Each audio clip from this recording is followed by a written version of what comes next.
నేను డబ్బులు సంపాదించడానికి ఒక హత్య తప్పితే చేయని పనంటూ లేదు.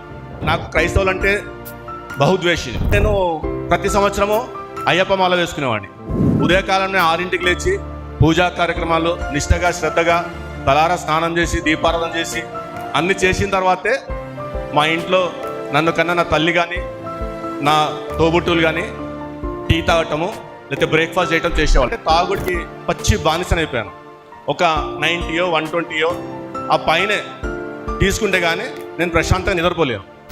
ఈరోజు ఎవరిని కొడితే డబ్బులు రాలుతాయి, ఈరోజు ఎట్లా డబ్బులు సంపాదించాలి, సాయంత్రం కల్లా ఎట్లా క్వార్టర్కో హాఫ్కో ఫుల్కో సంపాదించుకోవాలి, ఈ విధమైన ఆలోచనతో గడిపేవాడిని.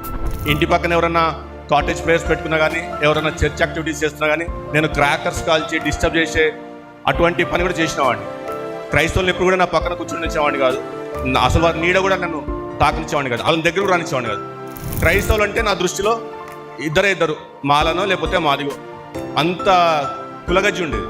ఆ కులగజ్జి ఎలా పోయిందంటే యేసుప్రభు వారి యొక్క రక్తం ద్వారా కడగబడ్డాను కాబట్టి ఆ గజ్జి పోయింది నాలో. కులగజ్జి అంటుకున్నవాడు మనిషే కాదు, ఎందుకంటే తోటి మనిషిని మనిషిగా కూడా చూడలేడు వాడు. ఎందుకంటే నేను ప్రాక్టికల్గా చేస్తున్నాను కాబట్టి చెప్తున్నాను. బాగా కథలు పడతారు, ఈ బుక్ పట్టుకుని ఏముంది ఇందులో అని తీసి బైబుల్ తీసుకున్నాను.